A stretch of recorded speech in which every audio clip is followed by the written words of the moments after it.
up, guys? John here. You guys probably know me as Bucket Dad. This is Sam to my right. This is Cory Blanchard over here. We are three coaches that just kind of want to talk about the mental aspects of the game, the physical aspects, everything that happens between the lines. Hence, the reason why we went with the name Between the Lines, right?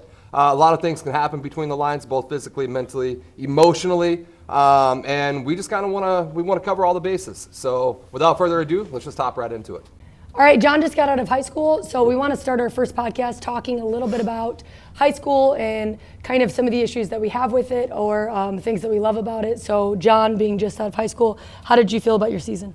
I think high school softball is it's one of those things that it teaches you a lot more outside of the sport than the sport itself. I think you get a lot of mental challenges? Not necessarily mental, but you just kind of learn what you're made of. It's a lot crammed into a very short period of time. Those girls, they have to test boundaries both in the classroom, making sure that they stay on task, that their grades are up and they're passing, they're able to go out and play.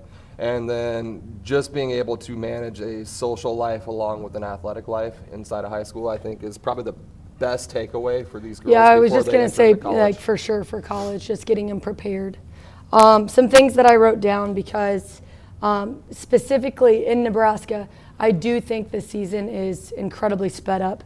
So I actually took down, I went to school in Texas, and so our season in Texas, I actually went back and I looked at max preps. So I found my 2011 grad year, and I looked at our season, and our season started January 15th and went to May 14th. That's crazy. And we had similar amount of games. In 1 month, the most games we had was 13 games. In 1 month, the most games you guys had was 21 in August. So you're basically playing almost every day in the month of August. And what's crazy, this is the other takeaway that I had, you guys had 2 number 1 pitchers, and we also had 2 number 1 pitchers. You guys pitched, your number 1 pitcher had 1,800 pitches roughly, and your number 2 pitcher had 764. Both our number 1 and number 2 had around 1,800 to 2,000 pitches. But can you imagine, like, that amount of pitches? It's only game reps, too. Yeah, in such a short amount of time, not, too. Yeah, like it's not even practice reps. Rest and recovery. Right? Like, that's absolutely asinine when you think about insane, it. Yeah. And the more that I think about it, the more that I want to know what baseball looks like. Like, I'd love to know how many. Yeah. Well, I'd love to know, like, I'd get some research on how many games baseball plays because. Well, baseball has a pitch in their count. season. Well, yeah, but like in their season, how many games do you think they play in their baseball season? School? Yeah. I don't know. Because I don't think it's even close to the number of games that you guys played over 50, I think, or close to 50. No, it was if like you 30 something. 30. Yeah. No way, because you had 21. We were 19 and 11. Yeah. 30 so then games. it's just crammed into August. Yeah. That's crazy. Yeah. Yeah, it was a 7-week schedule. Yeah. Well, That's what about asinine. like practices too? You got to think, how many times a week were you guys practicing typically? Every day. And did you guys always do live reps with your pitchers? No. So what did you guys do pitching-wise? Pitching-wise, we didn't really do a whole lot. Did you rest them a lot? Yeah. Pitchers didn't That's really do smart, a at whole lot least. throughout practice weeks. I think the hardest thing was the transition for the freshmen, because we had a lot of really good freshmen on our team. Those guys weren't used to that schedule quite yet. So, I mean, we were in like week 0, and we already had elbow injuries, shoulder injuries, just from throwing so much at a 3-hour practice. Right, and that's crazy though, isn't it? So like in baseball, I just feel like they keep the overhand throwing to a minimum. And so my biggest takeaway from this is when you look at that number of pitches, right, you immediately think about the pitcher. What about the catcher? Yeah. How many overhand throws are they having in an unnatural movement back to pitchers? Because you had 1 catcher. So did we. We had 1 catcher. Typically, like I feel like there's really only one number 1 catcher. Well, I mean, because nobody thinks about him. If you got 1,800 pitches and 700, that's 2,500. And that's not even throwdowns. throws. So Yeah. that's not even live throwdowns. Like that's crazy to me. So I think you rarely see injuries or in catchers, or maybe they're just tougher, a different breed. Yeah, We are. just But built different. We are.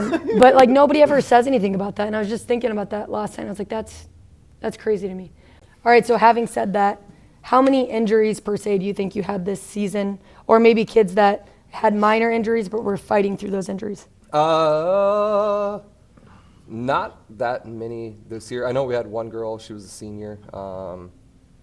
she broke her hand and she was out for the season, but I think it was unsoftball related. Yeah, I was going to say that doesn't sound like something that's like overuse injury. I know like our first baseman, both first basemen actually, and then one of our outfielders, week 1, they injured their shoulder and their elbow from throwing overhand so much.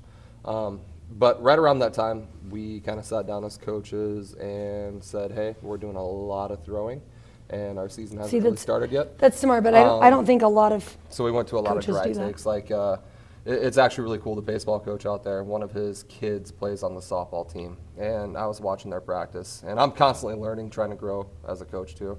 But I watched them. They would set up at first base, and they would just hit balls over across the field to 3, and they would have them all take dry cuts, shuffle, make sure their feet were set, and get ready to throw. They'd Toss drop it in the a ball in bucket. a bucket, and then they'd run to the back of the line. They called it a no-throw day.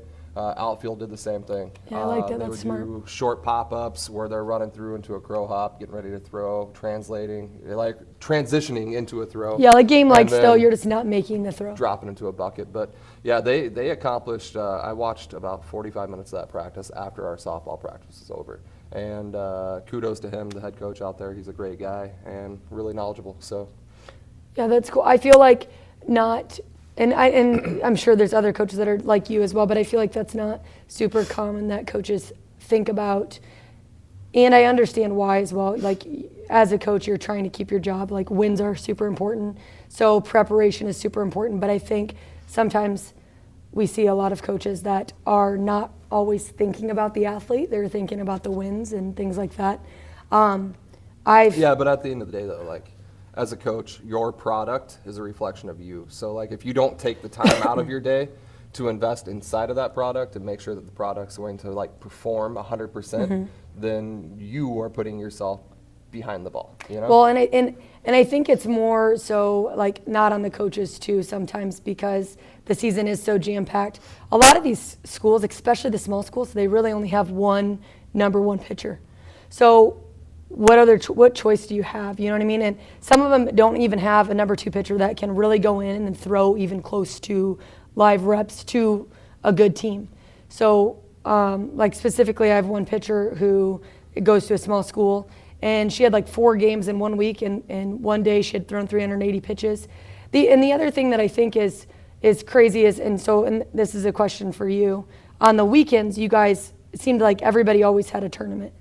And so do you have to have those tournaments? Are those required? No. Or are they needed for points? I do believe the way that high school works is you have your conference play. All those games are mandatory. You have to hit X amount on your schedule, and then you have to stay under a certain threshold. So just like in college, like if we were to call up the university across the street and say, hey, do you guys want to scrimmage? They would tell us, hey, we can't. We've actually reached our number of games for the year. Our AD won't approve it, right? Right. So it's similar to that. Tournament-wise, coaches have the ability to go in and handpick which tournaments they want to go compete in. And there's actually a lot of the bigger Class A schools in Nebraska, at least, that'll go to Colorado, Kansas, Missouri, and they'll compete like interstate against some of the better teams from out of state. But they'll also only do maybe 1 or 2 tournaments a month. Right, they and that's, won't do every weekend. and I guess that's my bigger question. Like, at what point do you ask yourselves, okay, we should be taking these weekends off? Yeah, it's hard when though, we're playing because like. it's hard though because like your big powerhouse schools for high school, they're always going to be at the top. You're trying your best to play catch up point wise with them. So like, I don't even understand how points work really right now. But like, let's say everybody starts off the season with 50 points, right? Right. I play you, you beat me, right? You hold on to your 50 points, I lose point whatever out of my schedule. So I think it's like everybody starts with the same number, and then you take away, and then based on the strength of your schedule, who you're playing that has more points. Like if we would have played Beatrice and beat Beatrice, that would have been like a 49-point win.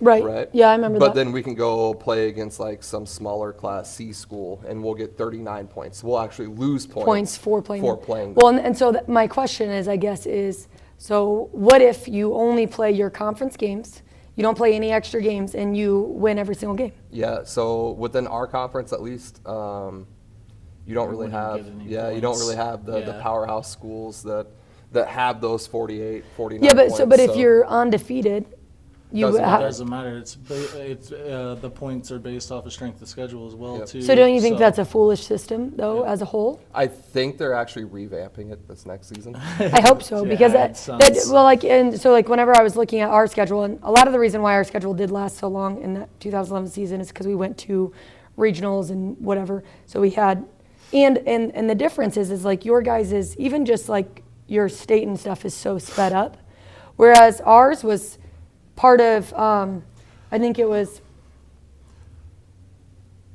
May and maybe a little bit before May. Like we had like 3 or 4 weeks that we went through districts and then regionals, and Yeah, we so would have went further. jumping- It was really lengthened out. So jumping into that, why is Nebraska So sped up. August to October? Texas was what, May to or It started January. to May. I know Iowa is The same. Similar. same, yeah. Well, and I think a lot of it though is someone had told me it's because of volleyball. Could be, yeah. Someone had told me when they originally made the schedule, they wanted their volleyball players to Be able to play both. be able to play both sports. But are they in the same season? Yeah, they're in the same Yeah, season so- now. For so us in for high Nebraska, school, but in yes. like Iowa and stuff like that, They're they'd be not. a separate Yeah. season. Yeah, so maybe that's what it was. And then There is a lot of like, so like even at the school that I coach at, like there is a really hard time keeping female athletes in a sport. Like I know last season we barely had enough to fill a varsity and half of a JV team. Like majority of our JV was a varsity team as well. This year we were fortunate enough to like triple in size after a really good year last year. But I know like volleyball, basketball, like they have a hard time filling a roster. So speaking on the opposite end of this too, like going completely opposing view of this, we're talking a lot about the athlete and how we could be protecting the athlete more. But do you also think that maybe generationally athletes have gotten softer? 100%. And so maybe like Yeah. like the whole reason why like sports are diminishing in high school is one, I like when I was in high school, like high school sports were huge. Yeah. Like if you played high school sports, like you were king shit. it was the only way to get recruited. Yeah, Yeah. and so like if you were good in high school, man, everybody loved you and it was great. Everybody was like, wow, they're so good, whatever. And high school was bigger than travel, it seemed like. Yes. To an extent, in some sports, right? But Yeah. now I feel like it is completely the opposite. Well, you Some got- people still have those views. For but softball especially, like in my opinion, just from like, because I do a lot of recruiting and stuff like that, and every college coach that I talk to, they all kind of understand that like high school softball is a lot of politics, right? But at the same time, so is travel sometimes. Ish, not as much, but like to their point though, most of them have told me like, you'll rarely catch me at a high school game. Why would I go recruit one person and dedicate time, effort, and funding to get to that one game when I could just see that person mid-July and be at a field with 300-400 athletes that I know are all at the caliber that I want to play at. Well, and I So- think a lot of people Well, like- mistake that too. So, like for instance, some college, like the Gretna pitcher Jensen, like those college coaches are coming specifically to watch that athlete Just for- because yep. they want to see how well she's doing. So that way, in their that next season, they can say, atmosphere, "Hey, yeah. look at what she did there. Let's see how she can impact us for our season." Especially in high pressure situations like that, it's a different feel, it's a different vibe. And some people mistake that for, oh, that coach is out recruiting. They're really just going to watch the athlete that Yeah. they've already recruited. Well, and like Nebraska's head coach, I'm sure has been to a couple of Gretna games too, and they probably see her out and about. But yeah, I mean, 100%. Like typically, from my experience, a college coach will not show up to a high school game in Nebraska unless they have a late jump on recruiting. So like if you're a senior getting ready to graduate and you're uncommitted, and I have a roster spot that I need filled, and your name fell onto my desk, I'll come out and watch you, just that way I can make sure that I have you signed and committed by December. Yeah. Otherwise, like, I mean, we were at the Maverick in Kansas. That was and crazy. We walked in. That was with, the like, craziest experience. There was probably, I mean, we walked in, Texas, LSU, Iowa was there, Oklahoma State. Like, I mean, you name it, every Power 5 school. That was one of the biggest tournaments I think that we've been to. was the Maverick, which was crazy to me because like we went to the Sparkler too, and there was Well, I half was of just that. gonna Well, ask that, so- because and that's- and Sparkler, the like, it Sparkler's seemed been like different, though. It was blowing up on Twitter with coaches and I think like the saw Sparkler- Nebraska there. It's and slowly- It's more of a Tourist event. hoorah, Yeah, yeah, like, yeah.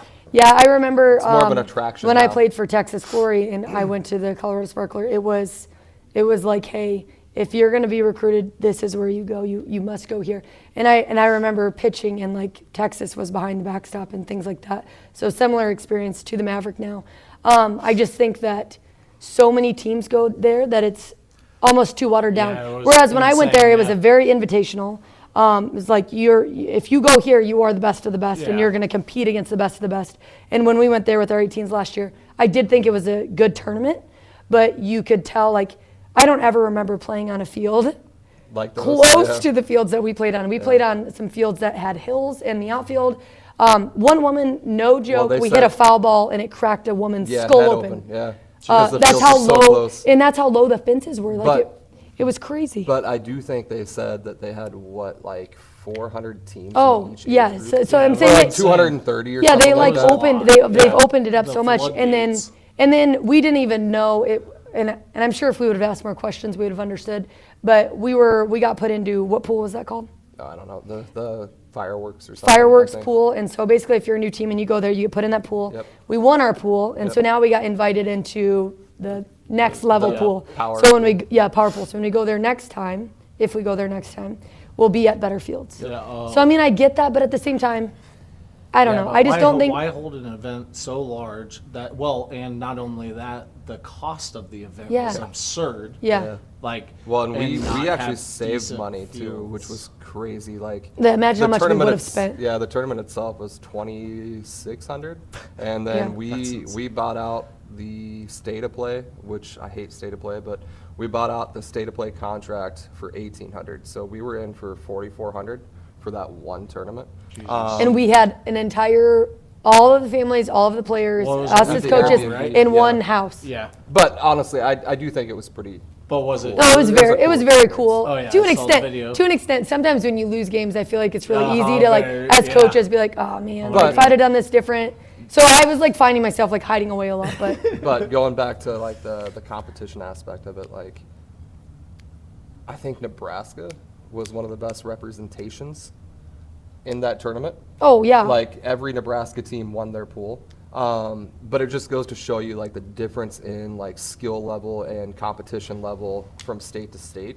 Because like I went to the Sparkler expecting everything to be like a knockdown fight, right? Like like yeah, every game was going to be an all-out brawl. yeah, like we play a lot of games throughout our season or our schedule for our 18U team, where the final score is like 3-2, Yeah, or and 1-0, you don't know 2-1. you don't know who's gonna win that Yeah. game until the very last inning. You know, I enjoy coaching that way, but like these games, I mean like I think it was what? 17-10, like 7-0. We actually know, we actually like- struggled because our girls were almost getting too lackadaisical. Well, Even in they'd warm-ups, seen- they were and like, I watched a lot of them where it was like the pitching was very Not mediocre. good, yeah. Yeah. And, I mean, they went from they seeing were 60s struggling. to Well, they were struggling 55. at first to figure out to how sit on the yeah, ball. Exactly. They're like, oh my goodness. yeah. But that's also like going back to high school, right? Like that's also why you have 1, 2, 3 schools that are so dominant because they have that one pitcher Oh, that can pitching's just shut huge. down everybody. Pitching's you know? huge.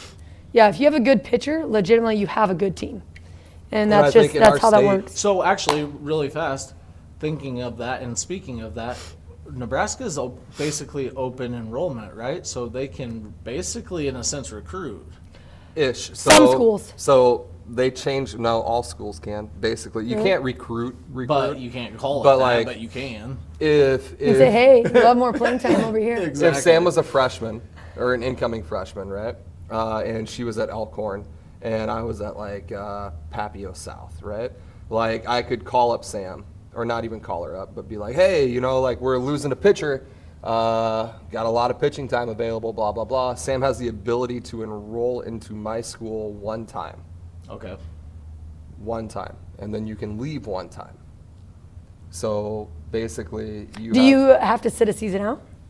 No. But See, well, now it's actually- different because- Actually, yes, you do. So depending Okay, on I was gonna say. depending on like if you enroll. When you enroll. Yeah, I think it's like mid-July is the cutoff date. Yeah, see, no matter what in Texas, that's why we never had any kids switch schools, because it was like, listen, Yeah, if you you switch schools, you you're can't sitting out a play, whole yeah. season. Doesn't matter when you enroll, you're sitting out. Yeah, but a lot of it's like NIL too. Like Well, high school kids can get NIL money Yeah. now too. Well, and the other thing is, and I think this is a little bit controversial here, and I'm not going to say that I haven't maybe done this myself, but a lot of high school coaches are batting coaches or pitching coaches. Or fielding coaches, or they have ties with somebody who is. Yep. And so it's very easy to be a batting coach and say, hey, I love the way you hit the ball. I'd love to play have you for at me." my school. Yeah. And you see that a lot. And so, like, I can't remember what school it was a couple of years ago, where a coach, and everybody knows this, so it's not unheard. He had like an entire team move with him. Was it Gretna? Was it Gretna? I think so. Yeah, but literally the entire team was like, "Oh, he's leaving. I'm Yes, out." he was at And he's a great coach. I mean, a smaller. yeah, I can't remember where it was. Was it like? UTAN? Was it UTAN? Could have been UTAN, Ashland, Something like that. Yeah. But I thought that was crazy, because that was unheard of for me. So speaking of Gretna breaking into two schools makes them a Class B school now. Mm-hmm. What does that mean does that mean they're just going to go dominate Class B? No, Because- honestly, so like, there's I thought somebody had mentioned to me that they opted to choose to play Class A. No, I think they opted to Gretna play East B. is B now. Which Honestly, one's like Gretna East? Gretna East This is is the new one, right? Yeah. Yeah. Okay. At the Class B level, in my opinion, this is just me. Because Class you A, guys are yeah. Class B. The easiest way to dominate high school softball is if you're a Class C team with good connections outside of a metro area, Yeah. like Ashland, Wahoo, some of the smaller schools that are sitting right outside of a major populace. Yeah. Like, they have a huge draw. Like, hey, mom, you don't want your kid in a 600-person class, Yeah. like bring them here. They'll have a better education, yada, yada, yada. I think that's the easiest way to dominate. I think Class A, like, it's not like summer where, like, Class A is like, oh, you're the best team, and Class C is like, you suck, right? Yeah. Like, it It's goes just based school off of size. classroom Yeah. size. So, like, a lot of the Class A schools are actually not very good. So, like, we've played a couple of Class A schools where we've ruled them like 20-0, you Yeah. know? It's a lot easier, I think, as a B team to be a competitive team, because you have a smaller classroom size. Parents want that for their kids, and it's an easier draw as an athlete to come in and compete. So. Well, and I think some of where it gets mistaken too is like a lot of parents, because I've heard both sides of this. So I've heard what you just said, and then I hear a lot of parents that are like, "Oh, I want my kid to go to a Class A school because that's the only way they're going to get recruited. They're not going to get recruited from Class B or Class C." When in actuality, are you going to get recruited from high school at all? Anymore. Yeah. You know, or Well- I mean, maybe a little bit, but I just don't think it's not near as common as Yeah. obviously travel. From some of the smaller schools, like community colleges, stuff like that. Like a lot of those coaches, they coach community college, they coach high school, they coach summer. That's their full-time job. So they're coaching 3 different teams. Yeah. I think like that's an easy door opener from one to the other. But yeah, no, I mean, for the most part, like, even basketball used to be, you had to go to a high school game to be recruited, right? Yep. And like now you have OSA, what's the other one? I have no idea. I don't know anything about basketball in Nebraska. Well, the thing is AAU, is that yeah, it? Well, AAU is It everywhere. is like Yeah, but no, that's what I'm saying though, is like now you have all these separate independent leagues where like you market, hey, we're the best team in the Yeah. state, and like it's easier to be recruited now. As a coach, like I know, hey, I'm looking for a forward and a center, and I know that there's going to be 20 of them at this tournament during December, so I'm going to go here and recruit here rather than come out and watch a high school game. I think honestly, like high school sports are kind of dying off, with the exception of like football. I think volleyball is one that like select is huge now too. But like Yeah, it is football, very huge. Football, wrestling, those are really the only 2 sports that I can think of where like if you're at college, you have to come watch them Yeah. play during high school. Yeah. But I think the main draw for a college coach for a high school athlete is how do they handle their business in the Right, classroom? exactly. How are they handling a social life? How are they handling, like, those three are the same as when you go to college. So, like, if you get a late start recruiting, you come over, you look at their grades, you look at their social life, you see how they handle themselves. Are they a leader on this team? And, like, that's the biggest draw. I mean, they're not going to waste their time coming to watch you play because they already know you can't. Right. So, well, and speaking more on high school sports and how, like, maybe we think they're kind of dying, something else that was different for me in high school is, and you tell me how you guys handled this, I was able to play as a freshman because I wanted to. I played volleyball, basketball, softball, and track. Softball and track are in the same season in Texas. And so because they're in the same season, I went to my softball coach and my track coach and I said, hey, I want to do both of these. How can I make this work? And they said, well, listen, you come to our tournaments when we have our tournaments. You come to our track meets when we have our track meets. If we have one that goes on the same day, you choose whichever one you want to go to. I said, okay, awesome. And I was able to do both. I probably missed maybe 2 track meets. I really wasn't needed. I wasn't. They had me run the 100 meter. I was getting dusted every time. But they said, hey, that's awesome that you want to do that. We want you to do that. Yeah. That's really cool that you want to be a multi-sport athlete. And I don't feel like that happens anymore. Like I get so many kids in here that love volleyball, they love basketball, they love softball, they want to play them all. And then they go to, let's just pick on the softball coach because that's what we're talking about right now. And they say, hey, coach, I want to play these other sports. They said, nope, if you're not here in the off season, you're not playing. well, it's no different. Like, this might be a little off topic, but like one of the players on our team invited to a couple of D1 prospect camps. And like for those people who are watching or listening that don't understand, like a prospect camp is like, hey, I want you. You come here, very important you put for in the recruiting. time, you show me your skill set. Odds are you're probably leaving with some sort of an offer, right?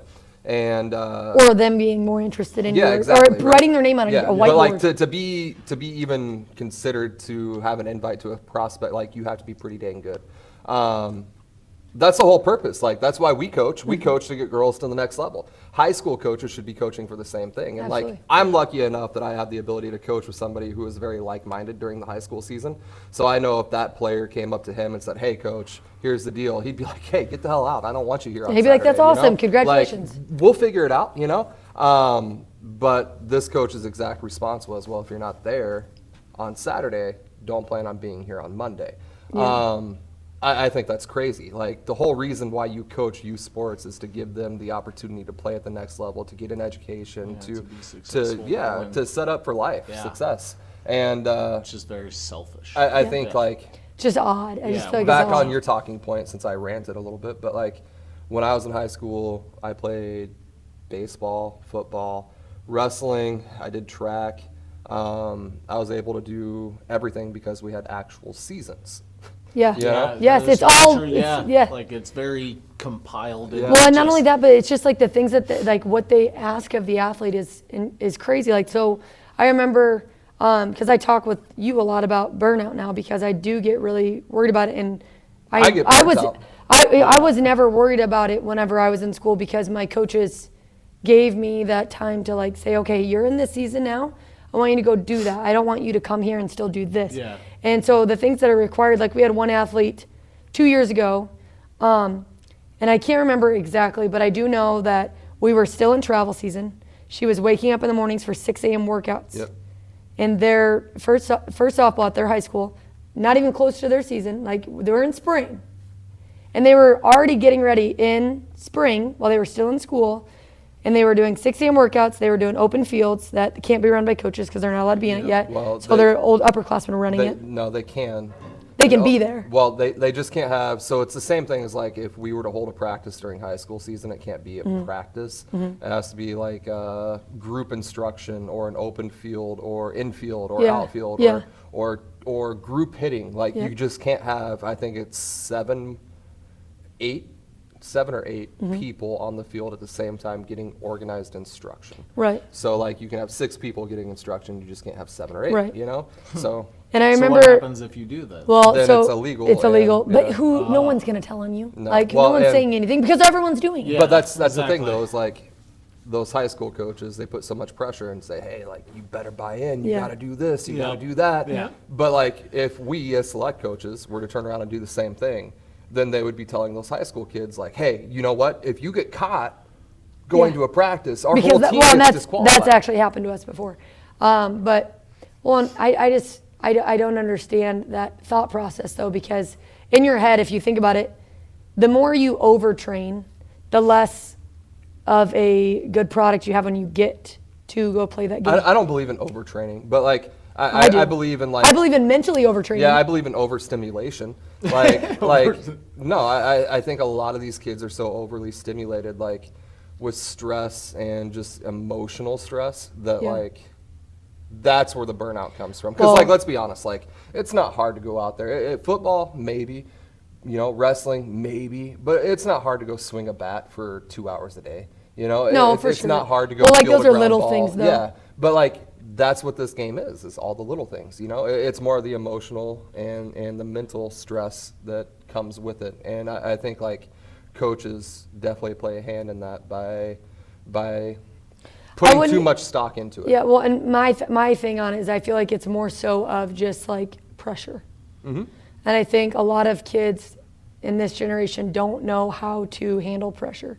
Well, yeah. Because everything is like social media and all that play a huge part in, hey, look at me, look how great I am, look at how awesome I'm feeling, and I do this every day and I do that, and they're not seeing them struggle too. So they're like putting that pressure on themselves like they should be capable of the same things. And then all of a sudden when they can't, they're like, oh, something's wrong with me. You know what I'm saying? Well, there's Yeah. a lot of empathy in Yeah. youth sports now, like a lot That of too. like babying. A lot of- You get a ribbon no matter what Yeah. kind of thing. yeah. Well, yeah, that's been a thing forever now. Which, is like- participation and Like when I was in school, like as a freshman, we had a senior who like mentally was struggling, right? And instead of me being like, oh no, like he's having a tough day, I was like, dude, I'm gonna take your spot. You know, like that was my mindset. Whereas like now it's like a lot of kids I think are afraid to step up to that challenge because they see you having a bad day or a rough day and they're like, I just don't know if I can handle that. You know, like there's not the next man up mentality anymore, really. I mean, to an extent, I feel like a lot of these kids are like they're very competitive. I just feel like I do feel like there is a point where you can overtrain and overwork somebody. Well, that goes Especially when they're like, because you got to think of it like this. If you're talking about an entire team, right? Like Kobe Bryant's, those people, those kind of people are different. Like that's somebody who really like wants to go be the best, right? And there's not like a Jordy Ball. Like there's not a lot of kids who have that mentality. So if you're looking at an entire team and you want an entire team to go be successful, and you have one kid with that mentality, then and you're pushing that whole team to that person's mentality, you're probably going to have a lot of kids who could be good, but they fail. yeah. Whereas if you look at everybody and you're like, okay, that person's going to push themselves no matter what, right? And you might have a different opinion on this. So let them go push themselves to the max. That's awesome. Help them out. Do whatever you can to help them. You know that they have a different mindset and a different mentality, but you work with these other kids to how hard they can be pushed to achieve a better team as a whole. Well, that goes back to like our coaching philosophy. Like every player is different. Every player learns differently. Like you have to know your athlete But that's in order to get the best out That's of your my athlete. point, though, is Yeah. I think that is specifically in Nebraska, high school coaches are coaching every single player on their team To one standard. like they're a Jordy Ball. Yeah. Yeah. And they're saying, hey, you are going to go be the greatest of all time. I'm going to make you do this every single time. And now these kids are, instead of enjoying the sport, and maybe they didn't even want to play college ball, they just want to go play the sport. And that's what all of like normal parents want out of their kids, is to go do something extracurricular, so they're staying out of trouble, having fun, enjoying that. Maybe they know they don't want to go to college, and they're being pushed to the max to where they can't handle it, and then they quit the sport. So we're seeing a lot more kids not play the sport because they're getting pushed to a standard that they don't want to be pushed. Well, and like going back to like some of those high school coaches and the way that they teach, like there's I can name like 3 or 4. I won't name them, but like the game, the sports in general are typically more mental than they are physical, right? Like everybody has the physical attributes to go out and be successful. Yeah. But like the To an extent. mental, the mindset, like that's where you really have to be different in order to succeed. Yeah. So like as a coach, like your job should be bringing them up and making them believe that they can move mountains even if they can't, you know? But I've watched a couple of times high school coaches just flat out lose their shit, throw water coolers, bats, balls, like, you know, and like as a player, you kind of have to ask yourself, like, what happens if I make a mistake? You know, like if this is a response that they're going to make, like just Now- for something now I'm small, afraid like, to dive or now I'm try or to afraid do to the go out extra. there and tackle somebody or take that shot, or, you know, like there's so many poor humans that coach. Well, they're just living vicariously through the athlete. Yeah. Okay, so speaking of which, do you think that male or female coaches are a little bit more aggressive or maybe a little bit more laid back? I think it depends on the coach. Honestly, like if you look at like college softball is dominated primarily by female coaches, right? With the exception of like Oklahoma, Texas, Mike White, Kenny Gajewski, stuff like that. Like it's a very female-dominated head coaching sport when it comes to college. Okay, so don't you think that's odd? However, that high school sports, I feel like when you look around at softball, you mostly see male coaching. Yeah, but I also feel like a lot of that comes from like, in my opinion, most of the high school coaches or staff at high schools that are female probably weren't like, high school athletes. Like most of the female coaches I know that are at the school that I coach at, they coach sports that they played, like volleyball, track. I think like it's a lot easier as a male coach to say, hey, I played baseball because this translates over into softball. Right. That's valid, I guess. But back to your question of The aggressive, who's aggressive, who's not? I think Patty Gasso's aggressive. Well, Are you kidding me? I don't think that She's so laid back. When have it's you? categorized No, as- it's like her team is aggressive, is what I'm saying. Yeah, but what I'm talking about them as a coach though. But yeah, I don't think male or female plays a role in that. I think it all just Well, and I think what is even crazier too is now that we're comparing kind of college and high school, when you watch a college coach, and I do this a lot, I do it often because I always compare them to myself and I'm like, what am I doing wrong? What can I do better, right? When you watch college coaches, you notice the really good coaches, like how laid back they are. Their demeanor and how they talk in practices, I guarantee is 10 times different than how they are on game day. But well, they're that's like very the relaxed. preparation too, right? Exactly. Like, to That's the what battle. should be, Yeah, exactly. Yeah, Like you, but how often are you seeing high school coaches you are freaking out. during games? Like the way that they handle themselves on the field during high school, I feel like is very aggressive. I'll Like say. I can only speak to like my high school experience. Like again, I'm very fortunate that like the head coach on the team that I coach is a very like-minded individual. He breeds positivity. Like Yeah. that's what he does. Like that guy I would have wanted to play for when I was younger because he would have made me think every time I come up to the box like I'm hitting a nuke, right? Right. But I will say like the best coaching staff, in my opinion, is probably Blair and then Beatrice. Blair is, I think there's 4 female coaches and 1 male coach. They are a very aggressive team. Like they are going to go out and they are going to take chances. They're going to make like game-saving ESPN type plays because that's what they were taught. And Beatrice, who is head coached by a male, also one of the best teams in the state. They're going to be a little bit different. They're more fundamentally sound. They're not going to take as many chances. They're going to beat you by playing the game. So I think like each gender brings something different. Like I think Blair's head coach, she has a lot to prove. And she goes out there and her team reflects that because they make it known. So when they're on the you're field. basically saying it has a lot more to do with the personality of the person rather than the gender. Yeah, gender for sure. shouldn't be playing a role in it at all in my mind.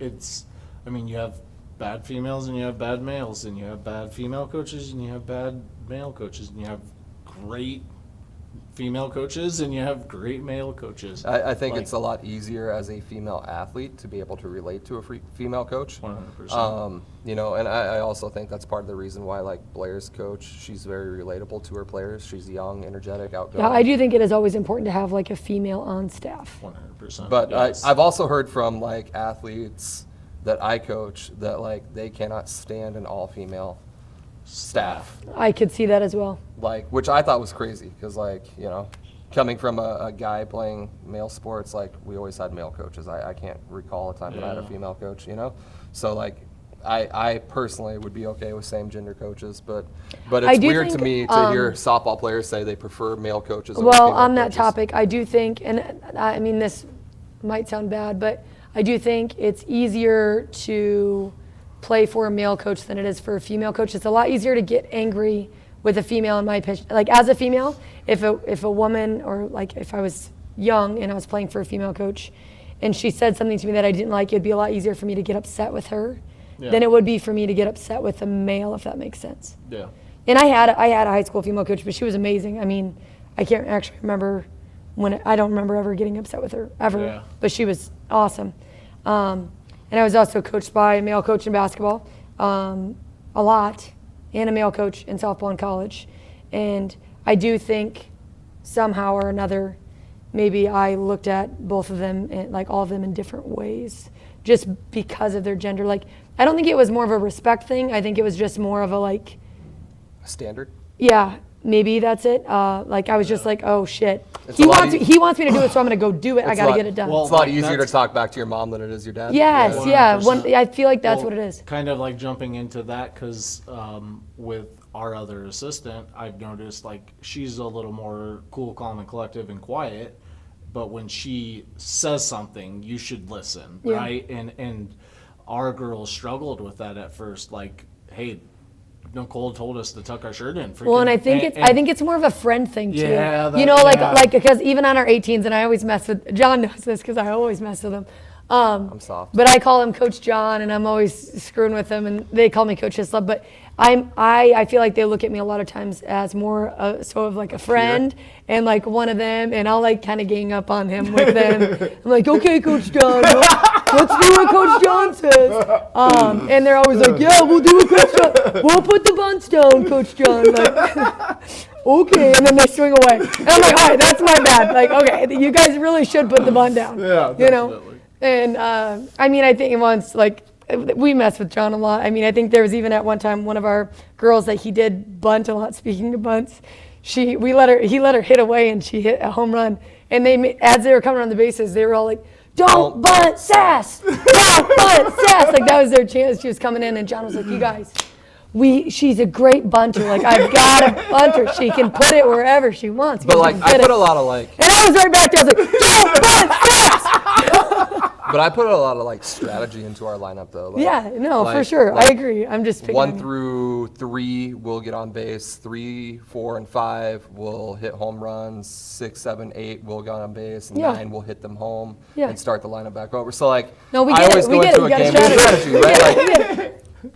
and I hate to say this, but like, if there's a girl on third base and there's no outs, You're gonna bunt. like, I'm getting that run across. I'm Yeah, for sorry. sure, Like, for sure. that's our job. Ducks you in the know? pond, man. Gotta send them home. I get it. I think it would be great if everybody hit nothing but line drives all day long and we cleared bases like that. But like, sometimes small ball is the way to go. Yeah, So, no, you don't have to Me too, explain no. yourself. I'm just saying. I'm just saying. saying. Like, I get it. Like, All right, so it's speaking easy of to look which- at female coaches as your peers. So speaking of which, well, just like watching you guys talk, I think next episode should definitely be more or less about travel softball. But I also want to dive into, this is your guys' first year coaching Izzy. So 14th, yeah, so I want to definitely dive into that. I think that'd be cool. Because I also coach my daughter on our 14, so Well, I think that's a good topic to talk about, anyways. yeah, definitely. I think a struggle lot of with it. people- struggle with it really hard. Oh yeah. Well, but you're looking into the camera It's when gonna you be awesome listening to Sammy and John, because I watch them coach together, and when Izzy comes into Like, the be nice play, to her. yeah. So it's like, "Shut gonna up." be it's gonna be super cool, because I actually John and I kind of had like a mutual agreement that wasn't really an agreement, but basically it was. He's not going to coach his kid, and I'm not going to coach my kid. We would let each other do that, and It's not working. we'll out talk. very Yeah, well. we'll talk about how well it's been working. But I hate daddy ball though. Like Yeah. I can't do that. And like, my kid's a pitcher, and she's But a this good is for pitcher. next episode. I know, Yeah, but yeah. like, Next episode. just context, Next right? episode. Like, she's a pitcher. She's a good pitcher. Like, she's also the youngest player on the team, and I get really frustrated with her. But I've also been very spoiled because our 18s play at a really high level and don't require a whole heck of a lot of actual coaching. They just require like the mental, hey, you got it, bud. So I'm struggling 100%. with that a little bit. So, and I'll be the first one to admit that. So But it's been a good time. it's been something. It's been something. No, we're figuring it out. We have girls that want to play softball at a high level, and we're getting through it. All right, that's about all the time that we got for today. As we progress, we're going to get better at this, right? It's our first time doing it. Way different format than just making a 60-second video on TikTok. But it's something that we're very passionate about, is just youth sports in general, the mindset, the mentality of an athlete and what it takes to succeed at a high level. And I think the older that I've gotten, the more impressed I am by just athleticism in general, regardless of what sport you're playing. Obviously, I'm baseball, softball for life, but, like, kudos and respect to any athlete that can go out there and perform at a high level day in and day out. And that's kind of what this is all about. So make sure that you guys ask questions, any type of content that you guys want in future episodes. We would be more than happy to sit down and discuss. With Sam and I's platform on social media, we also have potential guests that are going to come in and do podcast episodes with us as well. Really looking forward to that. Some high level players. People that have played in college, people that are currently playing professionally. But as always, thank you guys for taking the time out to listen, to watch, to support us, and we'll see you next episode Between the Lines.